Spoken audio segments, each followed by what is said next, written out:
Real excited about this CNFers. Promotional support for the Creative Nonfiction Podcast is provided by the Power of Narrative Conference out of Boston, Massachusetts. It's a craft conference focusing on a genre near and dear to my, dare I say, our hearts, narrative journalism. Taking place March 22nd and 23rd at Boston University. That's this month. That's 3 weeks away. I attended a few years ago, and it's an awesome time. 300 to 400 journalists from around the world will descend on BU, and you can be one of them. Visit calmbeyond.bu.edu, navigate to the Power of Narrative Conference page, and when you register, use the code NARRATIVE25, and you'll save 25%. This year's keynote speakers include former New York Times editor Dean Baquet, NPR White House correspondent Asma Khalid, the Washington Post's John Woodrow Cox, former WAPO editor Marty Barron, and the team behind the Boston Globe's Murder in Boston, the untold story of the Charles and Carol Stewart shooting. Not only that, but there will be 15 breakout sessions worth attending, including crafting climate change stories, writing a braided narrative, and the power of empathy in reporting. Again, learn more at calmbeyond.bu.edu and use that narrative25 code to save 25%. Again, narrative25 to save 25% at calmbeyond.bu.edu. Repairing, restoring, reconnecting through true storytelling. I like the sound of that. I know how fucked we are. I don't need to be told again.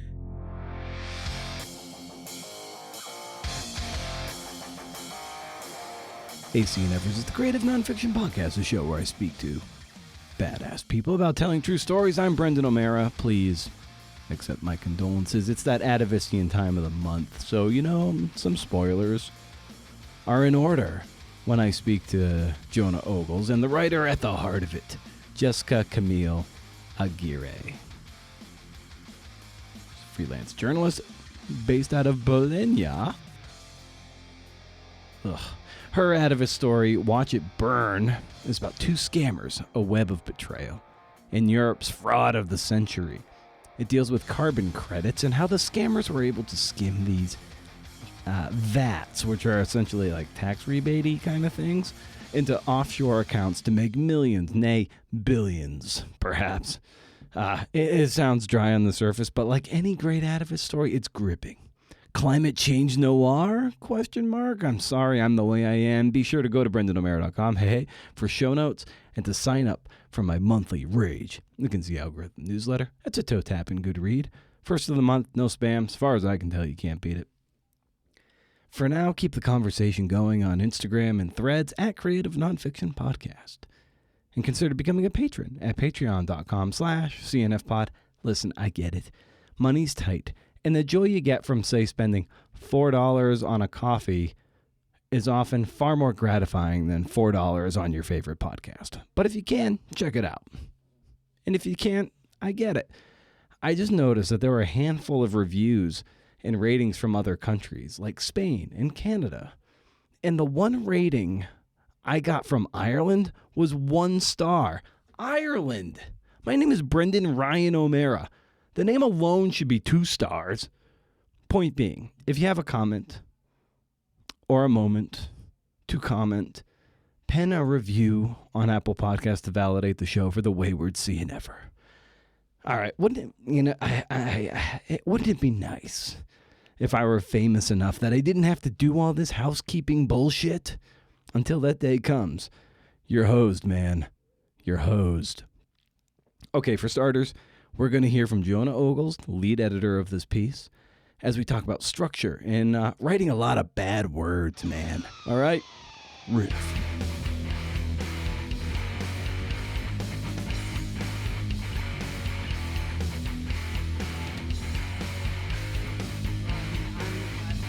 I tend to, maybe this is an example of both something I overuse and something that I come back to a lot, but I tend to really like chronological stories. Yeah. Like I don't, in terms of like an introduction or like the first section of a story, I'm fairly agnostic. I like some action there. I also am kind of a sucker for like the misdirection first section. Like Sayward's story, however long ago that was, a year and a half ago. Punching in just for a moment, that story was titled Fault Lines, and it was the 8th story from 2022 by show friend and Atavist editor-in-chief Sayward Darby.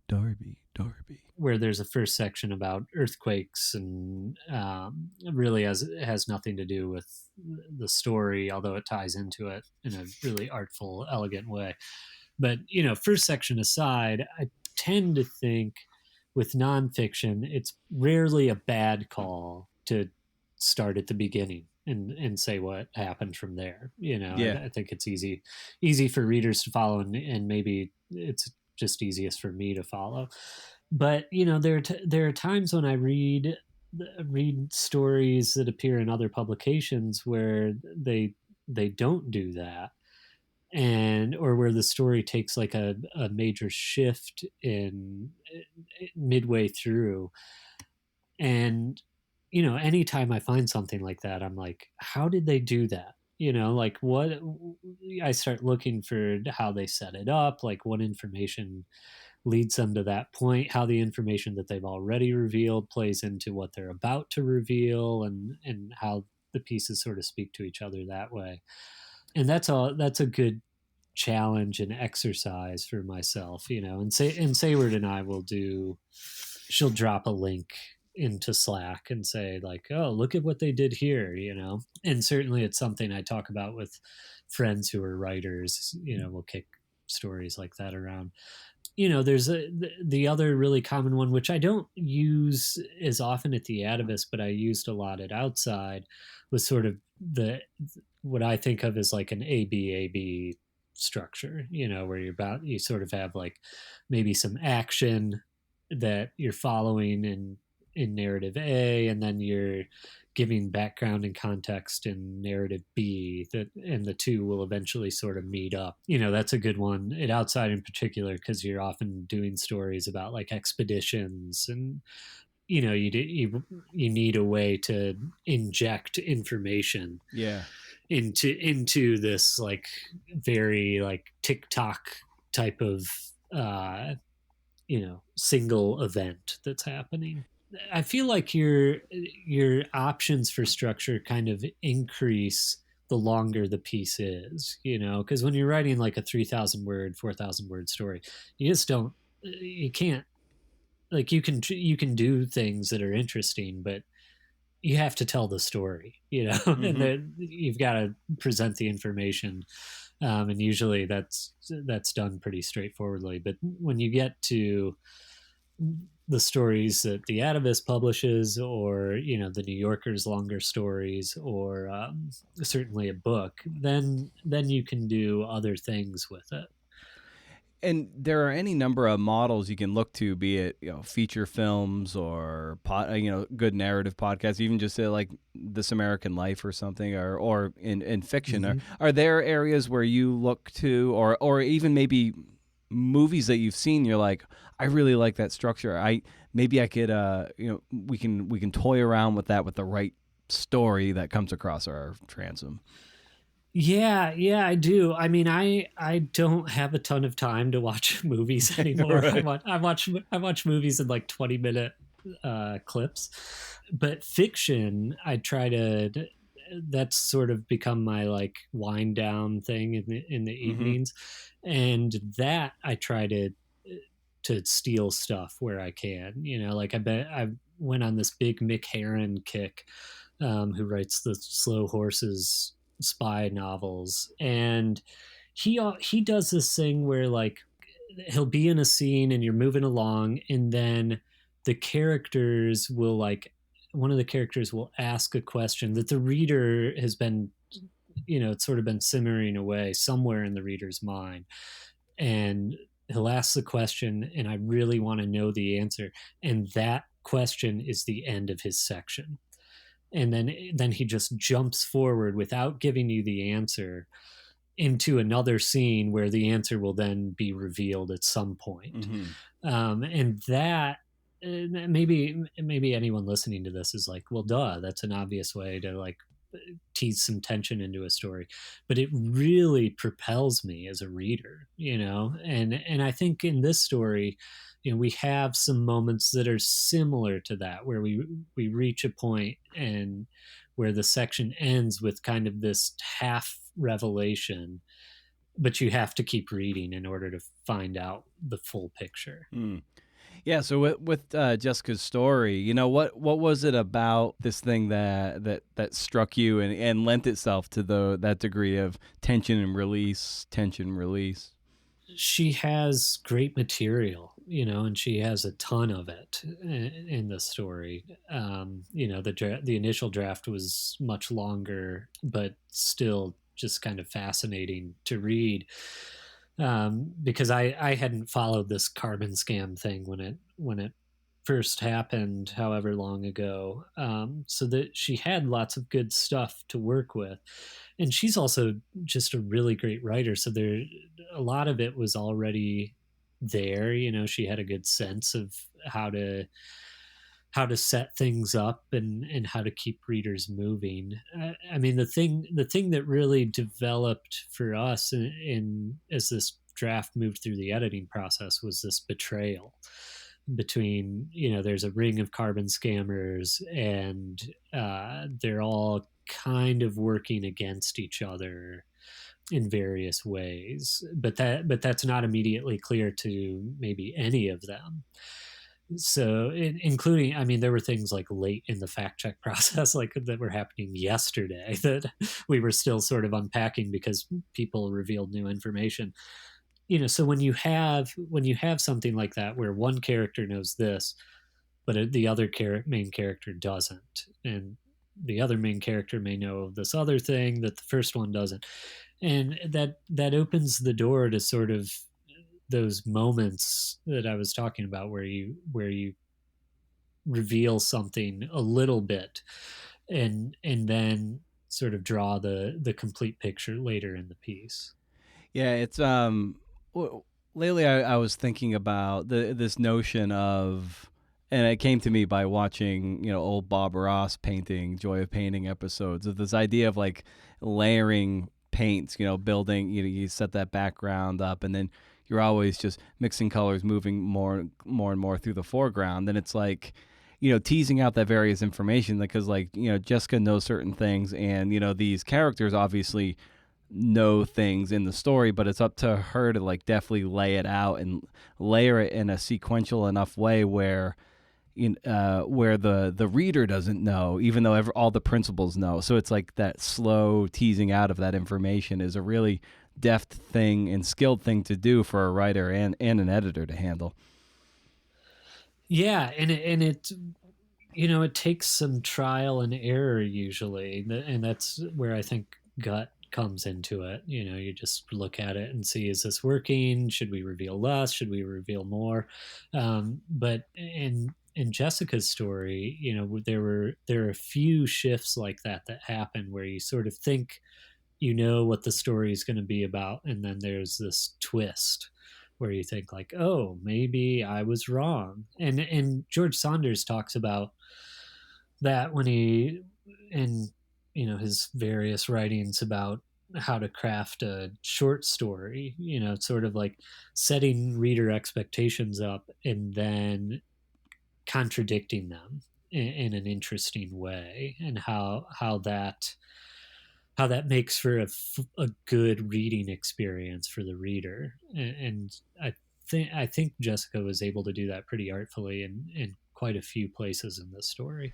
Yeah, and I think what struck me about her story as well was some of the electricity of her writing too, which this story could very well have just been kind of not like in the New Yorker, it would just be like a really well-written, well-informed piece throughout, with like, say, no exclamation points or stuff of that nature. Yes. Like, it was like right in the third graph of the story, as she's kind of sketching out Gustav Daphne's as a as a person. There's just this one passage where she's like, he would find the right people and negotiate the right conditions. He had to smoke. He loved to smoke. He loved it more than anything, except for women. He loved women and smoking and art and shopping, and that's something you don't. That's a charge you don't necessarily see in a feature of this nature. Yes, I know. I mean, Jessica is a writer that like I've been trying to work on a story with her for, I don't know, 8, 10 years maybe. I mean, when I was at Outside and trying to break into editing features, she was one of the writers I reached out to because I thought she was so good, and it's like, hey, let's find something, and we never did it Outside.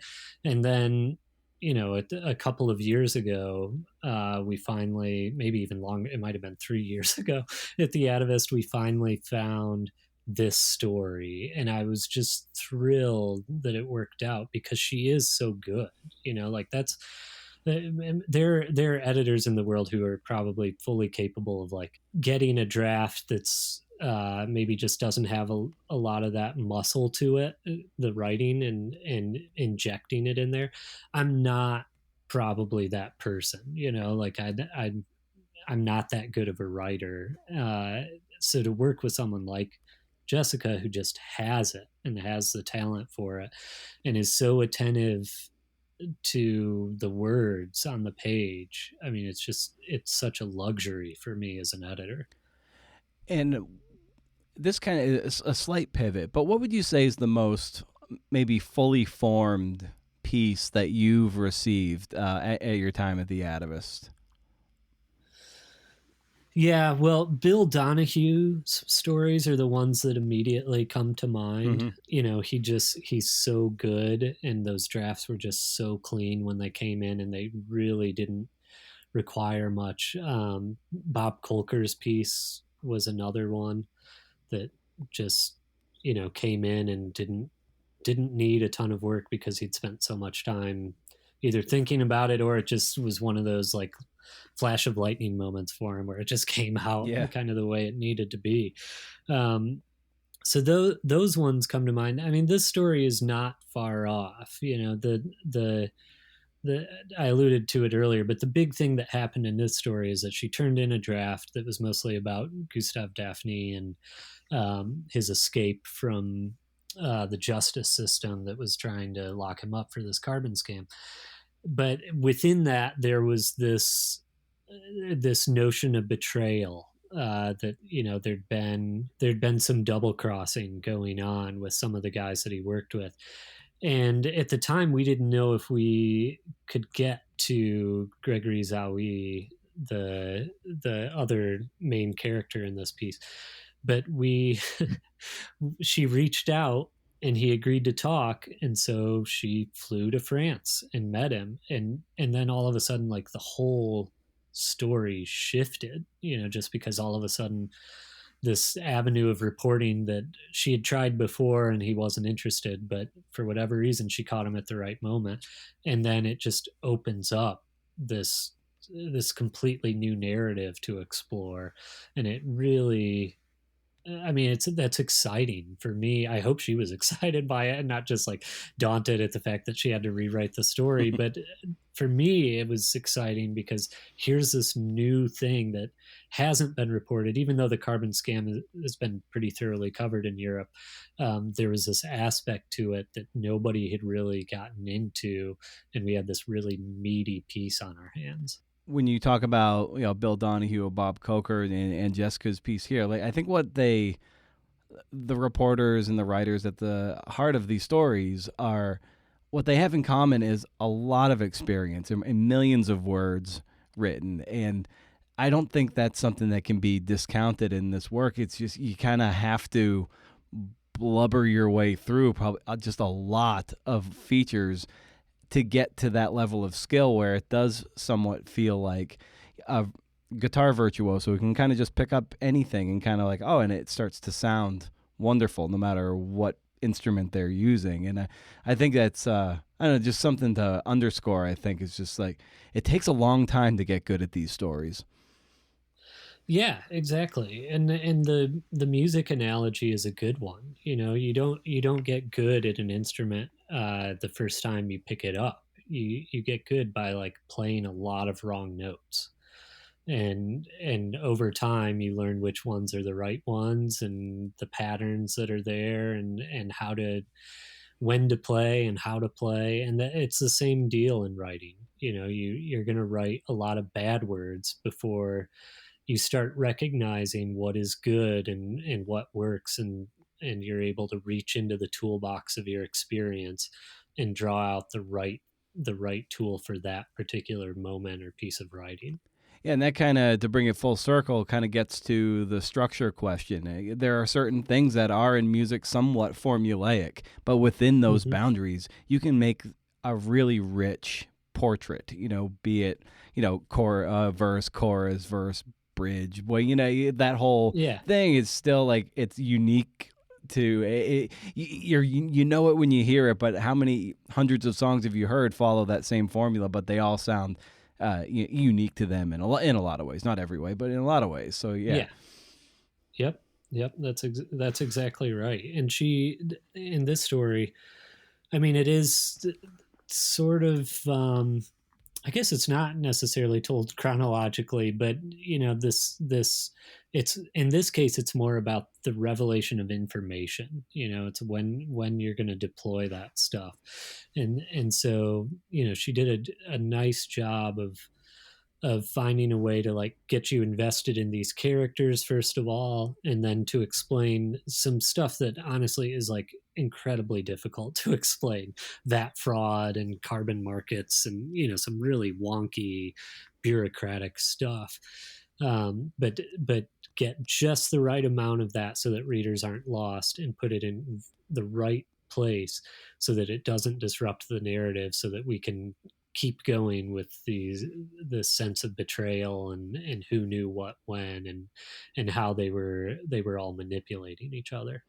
Well, fantastic. Well, Joan, it's always great talking to you about your side of the table on these stories, and this was really rich to get your insight. So thank you very much, and we're gonna go kick it over to Jessica now.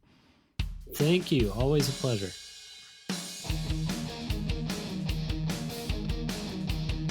That was cool, man. All right, Jessica. She's at Jessica Aguirre on Instagram and Threads. That Aguirre part is Aguirre, dude. She's a writer and magazine journal whose work focuses on climate change and extremes. Her work has appeared in the New York Times Magazine, Vanity Fair, N+1, and Hoppers. She's working on a book about biosphere too. I don't know what that is. And how recreating nature shaped our understanding of the planet. Will I edit out that verbal snafu? You bet I won't. Her website is jessicacamilleaguirre.com. It's so spare. I love it. We talk about voice here, access and trust, rejection, and online nothing burgers. I like the sound of that. Here's Jessica. Well,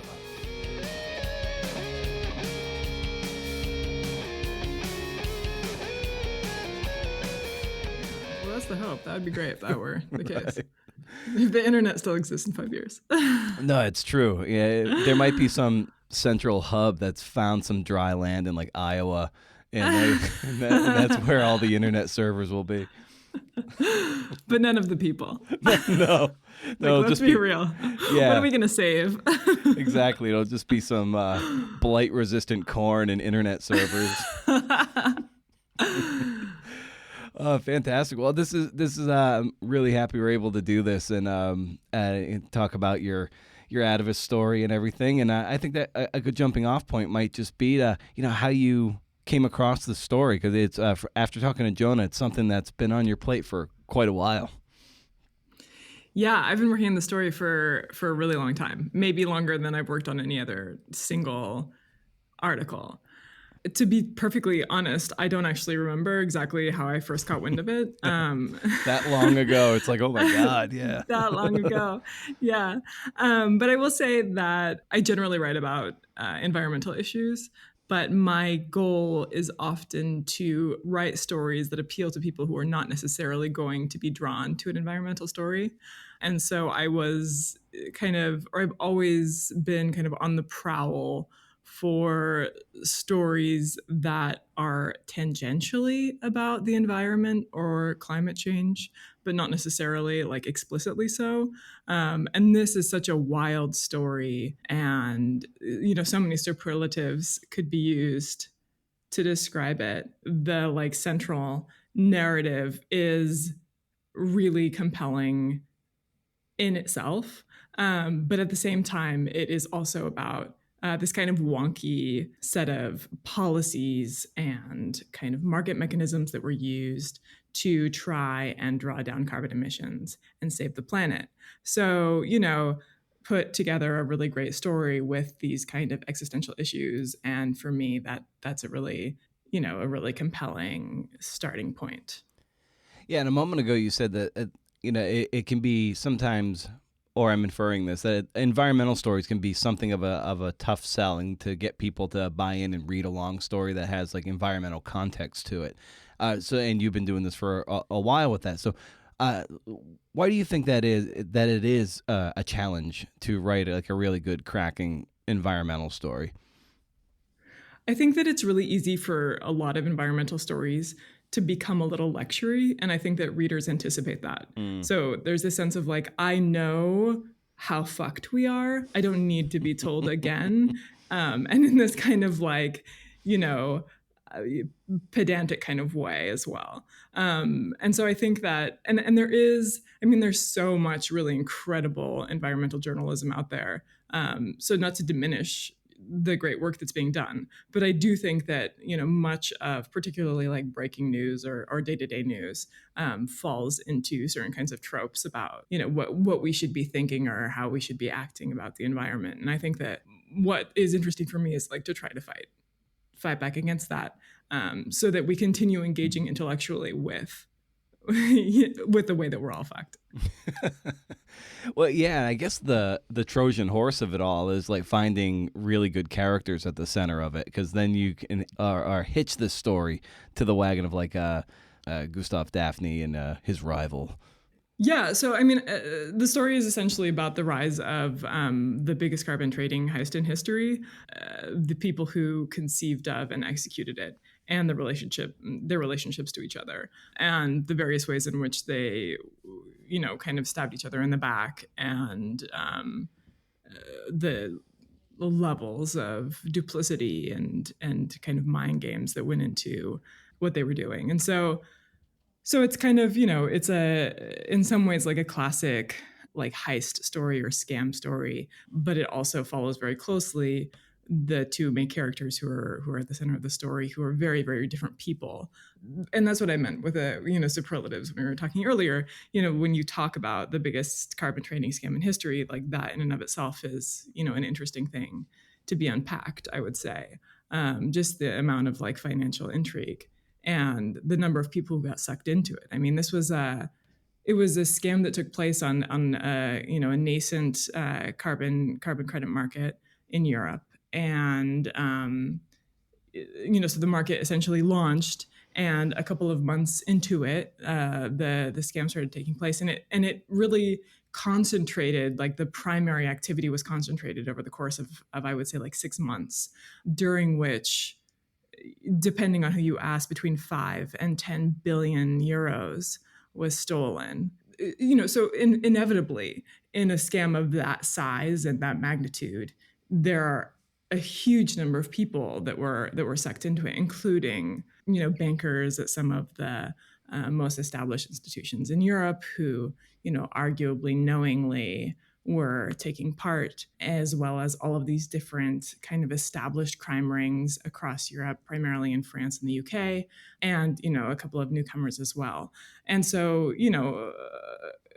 that in and of itself is really interesting. It's interesting in the ways in which the market was influenced by this. I mean, there was a certain point at which authorities in Europe estimated that 90% of the carbon market was fraudulent. So it was an entire market that was operating on the premise of ripping off the system. So, that is inevitably interesting. But I also got very lucky in the course of reporting and found these two characters who were, had very, very different profiles, particularly in the media, one of whom was credited with being kind of the mastermind or the brain behind the operation, and the other one who had this reputation as this, kind of charismatic playboy. And they hadn't really been connected in the media up until the point in which I started digging into their relationship. And then it turned out that they had quite a complicated one. And so that ended up becoming one of the backbones of the story. And describe for people the nature of this scam with the carbon credits and VATs and all that stuff. Yeah, I mean, it's kind of complicated, and also it's very simple too. So essentially, Europe has something called a value-added tax. It's basically a sales tax, and it's levied at every point of purchase.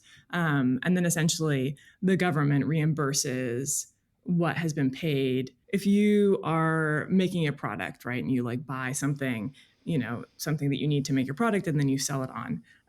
You are going to be reimbursed whatever you paid for the material that you needed, and then you'll get money for what you sell. And I mean, I think the important thing to know about it is that at the end of the day, the government is expecting you to act as a tax collector and to give that money to the government, and that you're also getting reimbursed for tax that you paid that you shouldn't pay according to the system.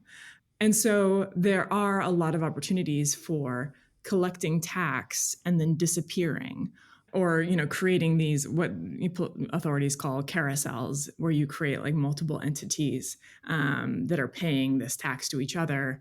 Well, it is quite complicated. There's also there's a cross-border. If you import a cross-border, then you don't have to pay the tax. But the way that it worked at the end of the day was that there were all of these companies in Europe that were able to, mostly fake companies, that were able to apply for a reimbursement or to ask for a reimbursement from the government, and then never pay the tax that they owed. And so they were able to pocket all this money that was essentially paid out of the coffers of European governments. And so what they were essentially stealing was, the money paid by taxpayers at the end of the day. So money that should have been going to public institutions, schools, building roads, that kind of thing, were instead going, being funneled into offshore accounts in Hong Kong and Cyprus, and then disappearing into the pockets of the guys who set up these systems. What they experienced and what was so unique about the carbon market was that these kinds of scams had existed before, with these primarily cell phones, because they're small and they're easy to move around. But what was unique about the carbon market is that the carbon credits were virtual. So they could be moved around with the click of a button. So one of the scammers told me, for example, that it was easier than sending an email.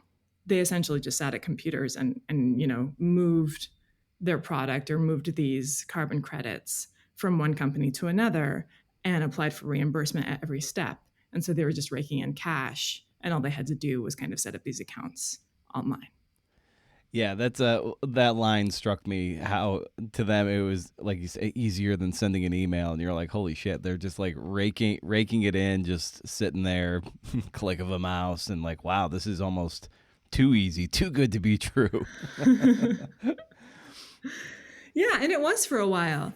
There was just an enormous amount of money made in a really short period of time, and that led to a lot of conflict among the people who were executing the fraud. So a lot of the different rings were loosely related, or they were competitors, people who knew each other from other illegal operations. And so there was a lot of competition, and a lot of it turned out to be in the end quite violent as well. Not necessarily involving the people who I had profiled, but one of the other people who was convicted in a similar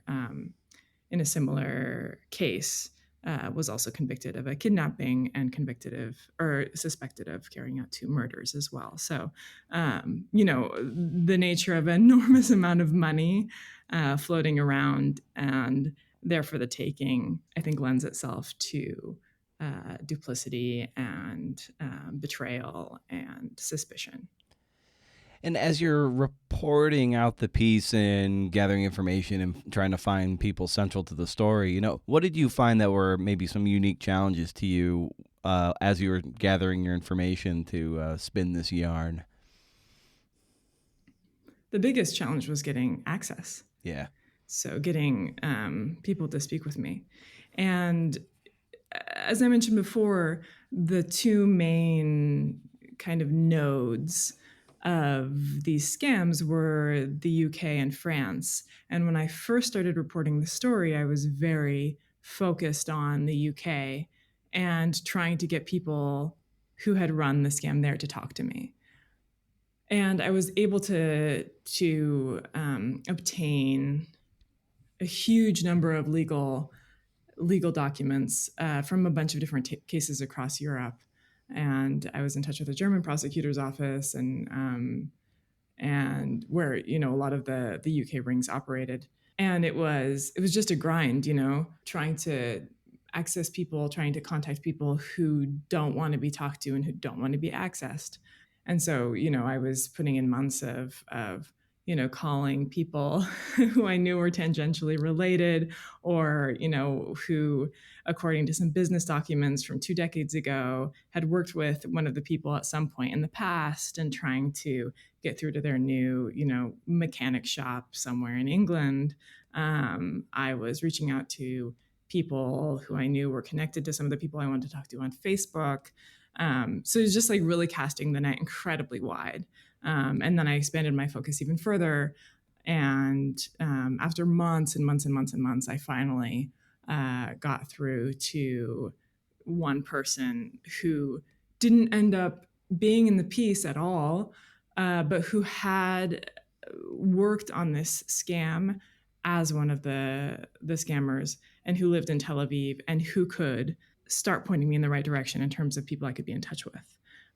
And so that was a big breakthrough that happened, and it only happened, months into the reporting process. So I was able to start gathering documents and talking to experts and that kind of thing quite early on, obviously. But the big breakthrough was finally getting someone to talk to me, and then months after that, I finally got the person who ended up being the main character in the piece, someone named his name is not Gustav Daphne, but I gave him the pseudonym of Gustav Daphne on his request. I ended up getting in touch with him months and months after that. So, and that was probably arguably the biggest break in the story. And it took quite a long time to get there. I should also just say that the reporting process was way late as well because of the pandemic. So he is living in Tel Aviv and still is in Tel Aviv, and Israel had quite restrictive travel measures in place during the pandemic. So that was kind of put on pause for a couple of years. Yeah, it feels like you're like Jason Bourne or something. Like you're reporting on this story, like kind of hopping borders, going everywhere. There's almost a spy quality to it. Yeah, it was really tough to track everyone down and to unravel their stories. I think that many of the people who operated in these rings, particularly in France, ended up being profiled to one degree or another in the French media at some point. And they had varying degrees of openness with regard to that. But to the extent that any of them agreed to being profiled or appearing in the media, it was kind of with the expectation that they would be in control of the narrative as well. And I think that one thing that was important for many of them was presenting like a sense of exceptionalism, and the way that their role in the scam was really, the fulcrum of everything. And when I went into the story and realized that there had been this deep betrayal between 2 of the main characters, and when it became clear that that was going to be kind of the main nexus of the story, and that these two characters would then be kind of put in opposition with each other, I think that was very much a departure from the way in which this story had been presented previously, particularly in the French media. And something that underscores everything that you're talking about, how long the process took to even get access, let alone synthesizing all the information into a story, is how patient you had to be in the instance of this story, but the patience that it often takes to write narrative journalism in general, just because a lot of this stuff takes so much time and you might have to wait months or years to garner trust or access or get a certain document. So, for you, how have you cultivated that sense of patience to be able to execute stories of this nature? Well, I think that there's, for me, especially with a story like this where you have like multiple levels of really complicated stuff, it's clear that you have to get a human narrative, or else you can't really tell the story in a way that's going to have any kind of impact. And getting that, it's in some ways it's the simplest thing, but getting to that place where you can say, okay, I've got this like quite simple, human story at the center of all of these, kind of complicated financial systems. I guess I would just say, like, on a practical level, that this has been a story that I have been pursuing for a really long time, but not to the exclusion of other work. Mm-hmm. So in that sense, like I knew, particularly during the pandemic, I knew that there were going to be long pauses in this reporting process, and so it's something that's kind of run in parallel to many other projects that I pursued at the same time. In talking with Jonah too, he suggested I talk to you about like wading through the bluster and the narcissism at the core of your two central figures, and how to almost decode what they were saying to get to the crux of it, get to the truth. So what was that experience like, navigating your conversations with them? There's this kind of classic in narrative journalism, long form journalism, called The Journalist and the Murderer by Janet Malcolm. I'm sure you've heard of it, if not read it. Yeah. Yeah. And it appeared initially as a series in The New Yorker. And it was about this case of a man who'd been convicted of murdering his wife and children, and the journalist who was given unprecedented access to him. Sidebar. The journalist at the center of that is Joe McGinnis, the late Joe McGinnis, author of Fatal Vision, among many other books, one of which was The Big Horse, which was a comp title for me for my first two books, one of which was published. And I remember being a 28-year-old insecure writer. If you think I'm insecure now, 15 years ago. Anyway, I was able to meet Joe at my friend and mentor's house in Amherst, Massachusetts, Madeline Blaze. And he offered to read some of my pages from my MFA manuscript. It was a horse racing thing. I was really desperate to get it published. Probably will never see the light of day, but that's a good thing. But anyway, he had offered to read some pages, and at that point you're always hoping that they're going to be smitten with your prose and stuff of that nature. I sent him physical copies of the self-addressed stamped envelope, and apparently got lost in the mail. Tracked him down email-wise, and he wrote back. He was like, he apologized for that, getting lost in the mail. And he was like, as I recall, what I said was that while the pages showed a laudable amount of tight focus reporting, and while the writing was at least not a detriment, there seemed an underlying absence of narrative storyline. I think I also said that I might have been hypersensitive to this because some reviewers said much the same about The Big Horse. In any event, I'm quite sure my bottom line was, profiles are for magazines or newspapers. Books have to tell a story with a beginning, middle, and end. And I think I remember being so obsessed with him saying that the writing was, at the least, not a detriment. And that was like a dagger in my heart. Maybe I shouldn't be. I was overly sensitive then. I'm reading it now. I'm like, oh, yeah, it's not so bad. But at the time, oh, woof. to write his story with a kind of expectation that the journalist was going to write from the perspective and point of view of the person who was eventually convicted of this murder. And over the course of the case, the journalist ended up changing his mind and deciding no, he didn't. He actually believed that this person who was eventually convicted for murder did in fact murder his wife and children. And so he ended up writing this piece that to the subject of the piece felt like a deep betrayal because the subject had expected. So the subject ended up feeling like he had been betrayed by this journalist because he had expected the journalist to present his side of the story. And it was a really extreme case. What Janet Malcolm got into in her articles about it were all of these letters that the journalist sent to the convicted murderer in prison, kind of, talking about how close their relationship was. And it gave very much the impression of camaraderie and of, kinship between them in this way that felt, incredibly duplicitous when you then read the work of the journalist. And at some point, the journalist said, well, there's no way that I could have gotten the story that I needed to get if I had been forthcoming about where I was coming from. Mm-hmm. And in particular, in a previous book that he'd written this kind of insider view on the Nixon campaign. And he said, well, if I had told them that I was a Democrat, they would never have let me in. And I think that it's this really strange thing to be in a journalist's shoes where you wish to form a relationship with your subject. You want to gain their trust. But I think the sense of what I think the murderer ended up describing as like soul murder, this betrayal that had been, undertaken by the journalist.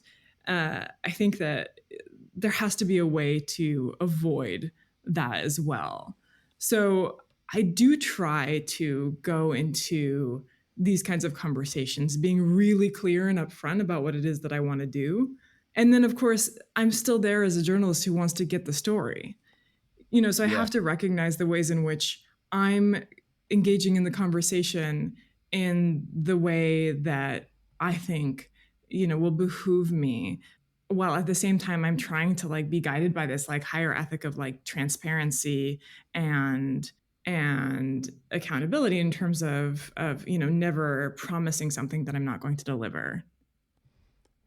Yeah, it's crazy because if your reporting takes you in a direction of, a factual direction, but it might not be flattering to your central figures, and you bring that up, it's like, oh, is this going to be the thing that they totally withdraw altogether, and then you lose it and all that work? Or do you as like McGinnis does, put it, just kind of put on a mask and then pull the rug out from under them when it's too late for them to have any agency? It's it's really hard.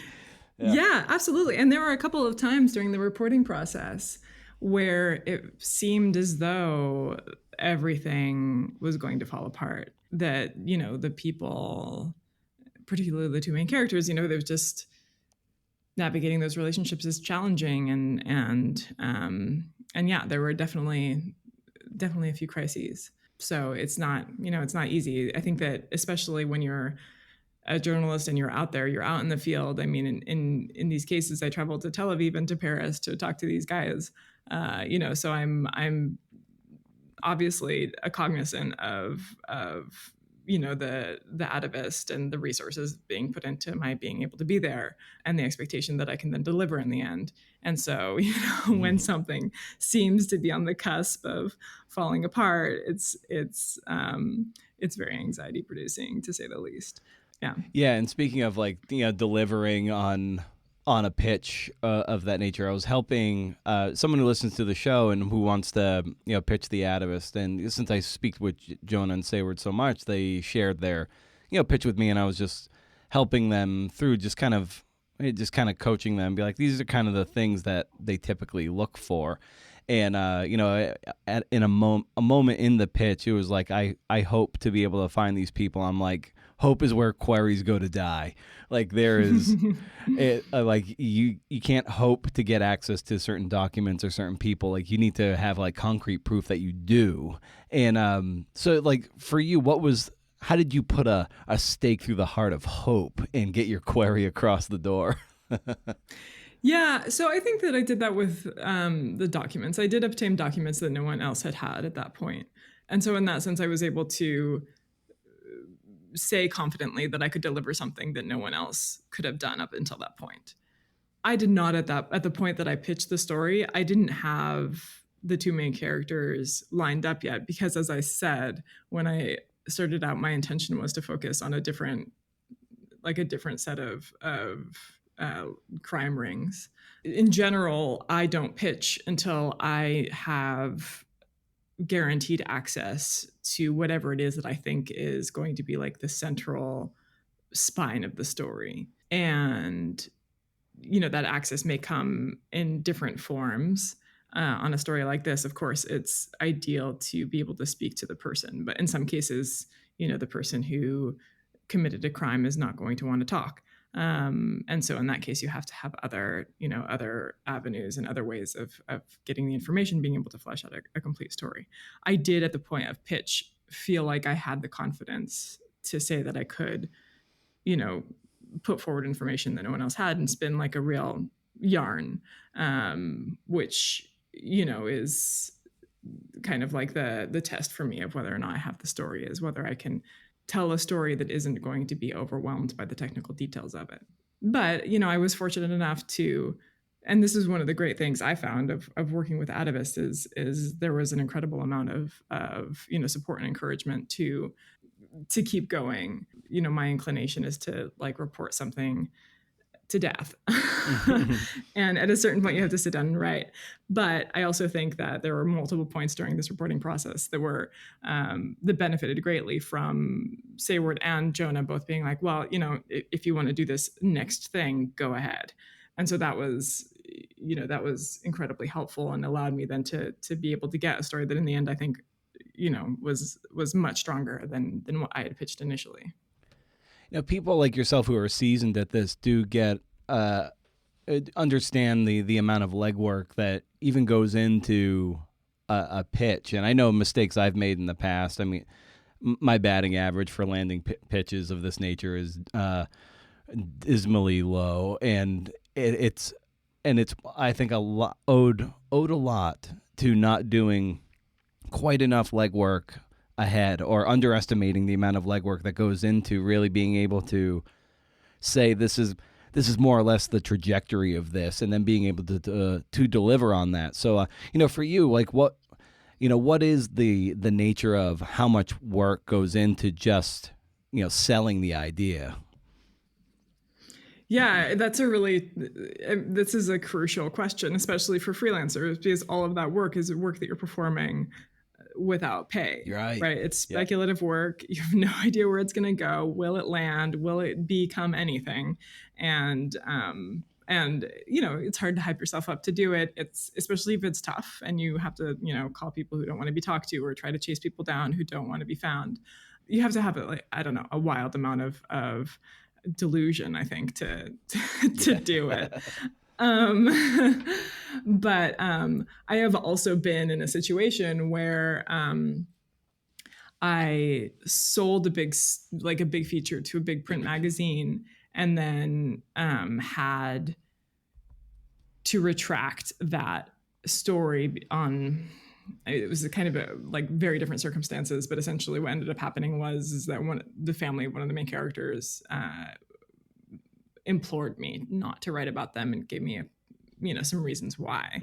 And so out of respect to them, I decided to pull it. And that is an incredibly crummy situation to be in. Joe McGinnis would not have done that. No, I know. But I mean, this goes back to how do you perform this job ethically? Right. This job that feels like there's so much, I don't know, you present a different face to different, all these different people. There's so many different demands on you, and they're so different depending on what role you're playing in any given moment. You're the reporter in one moment, you're the writer in the next, and those roles feel almost like diametrically opposed sometimes. But yeah, I mean, like, obviously, like, perhaps naive as it is, one of the reasons I do this work is because I feel like it is, ethical, or it can be ethical work. And so I try to do it in a way that seems to like fall in line with some ethical framework. But back to your initial question of like, how much work do you put in? I think that, had I done just a little bit more on that pitch, I would have known, that I would have been putting myself into a situation that I didn't want to be in. And so in that sense, I think that like you got to report to the point at which you can say, you have to like be able to imagine like you have the commission, right? Like that's where you have to be with your pitch, is like, I could get this assigned by the biggest magazine ever today with this pitch, and I could do it exactly the way I think it should be done. And until you're at that moment, it's not worth pitching. And it's sometimes really hard to get there. But I think that the trade-off is that if you are at that place with a pitch, the likelihood that you'll get that pitch landed somewhere is pretty good. Not that I'm saying it's easy out there, especially right now. And part of like my like hype project for this Atavist piece was like, I'm going to, post all of the rejections that I got on this story before I actually landed it. Like every story that I go and pitch is going to get a couple of rejections before it lands. And I think that's just part of being a freelancer. And that has to be also kind of, brought into the calculus, and it's just part for the course. So, if you're ready to be at a place where you could, get the commission right now and like hit the ground running. And you're also ready to like be the door-to-door salesperson on it, knocking every door until you found a spot for it. I think like that to me is the combination of things that can like achieve like some degree of, I don't know, sustainability as a career path in this industry. But like, don't quote me on that, Right. Yeah. And with respect to rejection in the pitch and industrial complex, how did you over time just kind of develop the muscle or even the scars to withstand the inevitable rejection until you get it to a place where it lands? And like when it lands, you're like, wow, you know what, this isn't so bad. This might have been where it was supposed to be all along. Yeah. Oh God. I mean, the rejections used to just totally like crush me. Mm-hmm. And I remember, and what's interesting is that I think that, I worked as a staff reporter for a long time before I went freelance. And funnily enough, this Atavist story was one of the first big freelance features that I landed. That's how long ago it was. But, I do remember way back, pitching these little online nothing burgers, and getting a pass or if you're lucky if you get a pass, most of the time you get silence. That's the worst. That is the worst. That's the worst. Yep. That's the worst. So, and that, the holding out hope and weeks and weeks go by and it's something timely and then it's not relevant anymore. It's just the worst. So, once I started getting passes, that was a good thing. But I do remember that I would just like put my heart and soul into something and then not, it wouldn't get sold. It wouldn't get picked up. And I think that what really helped me were a couple of things. Just hearing these things, I didn't take them to heart. I should have. I didn't take them to heart. But seeing your freelance career as a business, if I saw my freelance career as a business, I'd be making very different choices and hopefully making more money. But it was helpful to hear that, to like have that notion introduced to me and to say like, okay, it's not like your like soul and life, it's your work and a business and so a degree of like depersonalization is helpful. I also encountered this kind of like, I'm going to rack up this many rejections type of approach, which is also kind of a nice way to think about it. Like, Mm-hmm. what am I aiming for? Am I aiming to land pitches, or am I like going to aim for rejections? And if are your goal, it makes it much easier to go out and get them.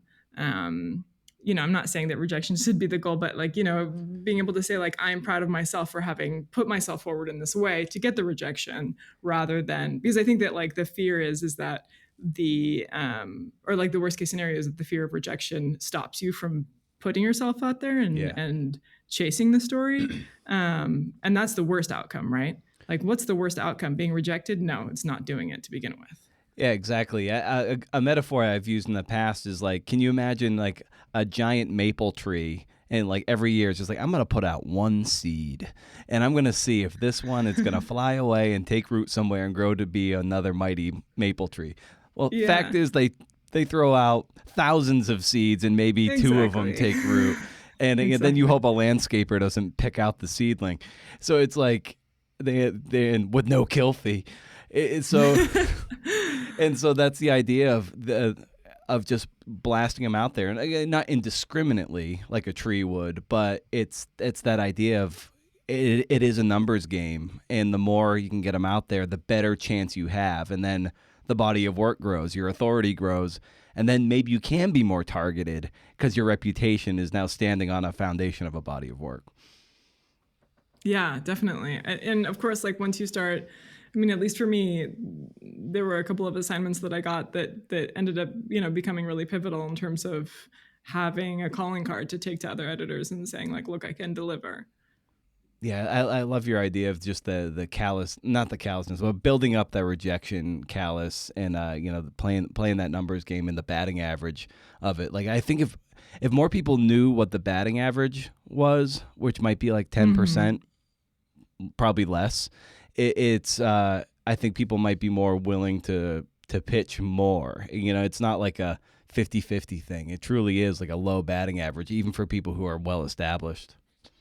Yeah, and then also I think it changes your relationship to every story. I mean, I think that like the walnut seedling, like you don't, if you put out one and then you like it encompasses all of your hopes and dreams, and everything hinges on it, and it reflects like your self-worth in the world. Whereas if you put out like 10 or 15, then not so much. So I think that's also a good reason to put out more, and I think that it also allows you to see, if you keep putting out pitches, you can also turn a more critical eye and turn an editor's eye to your own work more easily, which is also a really important component to landing pitches. I think I think we the pitches that fail often revolve around like they want to be reported, but they still revolve around like the reporter's subjectivity in a way that's like not described. It's like, this is so interesting, but it's just really interesting without describing like what is interesting, what is like what is the unique and compelling factor about it. And so, and that I think is a reflection of like the attachment that we personally feel to our story ideas. Whereas if you can kind of like hack away that attachment and try to turn a critical eye to it, then you can see where those flaws are, and then flesh them out in a way that will make them more compelling pitches. Going back a few minutes ago in our conversation too about this idea of like of pitching, there's also the idea of you need to kind of recruit people to be a part of your story, and you're selling them on the idea that maybe you can land the story, and sometimes that story never lands anywhere. So you've like spoken to this person, maybe gotten their hopes up that they're going to have a profile written about them, or they're going to be a central part, and then you're selling them on the idea that you can land that story, and then oftentimes, and this happened to me several times, the story just doesn't get picked up anywhere, and then you're like, these people are kind of left in the lurch. And I know their life very much moves on, but that's always kind of a tough conversation to have with people. Be like, I just can't land the story. It's no fault of your own. Sorry to have wasted your time, but I can't drum up any interest for this. Is that something you've experienced? Of course, yeah. Tons of stories, and then you end up having all these conversations with all these different people, and it ends up not going anywhere, and feels like a waste of their time. But I also think that on the other hand, there is I know that like we're all very busy and our time is very valuable. On the other hand, there is also something really really cool and special about like connecting with someone who's like deeply interested in your work. And so in that sense, like I do try to work or life. So I try to like be really well versed in what it is that I'm going to approach someone about before approaching them, so that I can have what can be also a meaningful conversation with them. So that it becomes hopefully the case that the conversation in of itself has value, aside from its like potential to go somewhere, potential to bloom into something bigger. And so that's what I tell myself. You know what I mean? Yeah. Because like we have to have justifications for, like we have to have those conversations, and that's part of the work. And it is crummy, but I also think that like it is not. I don't think that the relationship is purely transactional. Like it can't be purely transactional, because there's no way that as a journalist you're going to deliver exactly what a source wants you to. And in some cases you're going to deliver something that they're not going to be happy with. And so seeing it, approaching it as a transactional relationship is just not going to work. And so I think that if anything, it provides an opportunity to already have that conversation from the very beginning, where you say to someone like, look, this may or may not go somewhere, but I'm really interested in this aspect of your life or this part of your work. Or in some cases, if you're talking to people who have gone through something really traumatic, it can also be a really useful way for them to talk through what they've experienced. And I don't think that can be like, the value of that alone can be discounted either. Right. Yeah, and also in the reading of your Atavist piece, like I can tell there are some very voicey components too that I really appreciated, and especially at the very high up in the story, with like Gustav, he loved women, he loved smoking, stuff like that. It was like, I thought it was like a really fun injection of voicey components. And so for you, like how did you arrive at something like that for you, and maybe what were those maybe some voicey inspirations for you that are always kind of on your shoulder? Yeah, I do. I do really want and try to write pieces where the writing in itself is compelling. Aside from the story or the revelatory aspects of the reporting, that the writing in and of itself, just the prose, is also a pleasure to consume. Now, like that's a really tall order, oftentimes, especially with a story like this that has so many like technical aspects. But I think that it's one of the only ways to get through really dense material, is also to present it in a way that feels fun to read. And it's certainly the case that the people I most admire, the writers I most admire, came from that place as well. Specifically, I think about, I always think about Matthew Power and the work that he did. I think that he is, one of the most talented, or was one of the most talented journalists working in kind of the contemporary space. And I think that, Michael Paternity does this really well, Susan Orlean. But I would say that, oftentimes what these writers do, John Jeremiah Sullivan also, is, come from a place of where they, really recognize their own role in the story and their subjective outlook on what they're seeing. And so I think that is that can be a place where where writing can happen, is kind of this like space between what the writer is taking in as they're doing their reporting and what they're observing and what they're thinking about it. So yeah, so I do think that having a voice is one of the great joys of being able to do journalism, being able to do magazine journalism specifically, and it's one of the things that makes magazine journalism so special. And a moment ago, you mentioned the kind of the revelatory nature of the information you're able to kind of dole out throughout this piece. And it's like, as you get that information, sometimes it can be, the tendency is you kind of write the story in the order you report it, and which can be the case with day-to-day stuff. But things, I guess, when you have the time to synthesize it, you can be like, okay, I have all this information, but at this point in the story, character A doesn't know this yet. And so you have to kind of really let it iron out and play out. So what was the challenge like for you as you look to just sort of withhold information long enough just to keep the tension going? Yeah, I mean, that was the tricky thing. And that was one of the kind of mind game aspects of reporting the story. These guys are exceptionally good at talking to people, and they are very, very smart.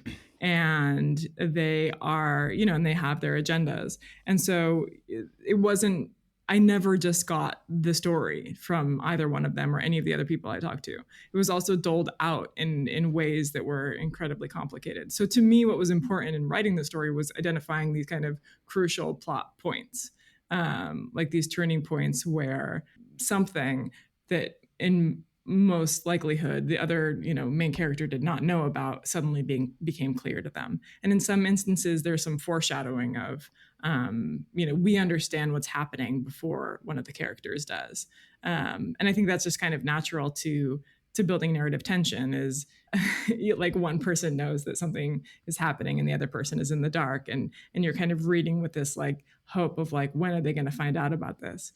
So that was one of the ways that to like build towards these different points. I would say that there were probably like 3 or 4 points like that during the story, these kind of like, pivotal moments or conversations where the depth of the deception becomes clearer, like in these like dribs and drabs. And as a reader, you either understand that or you have an inkling of it before it happens.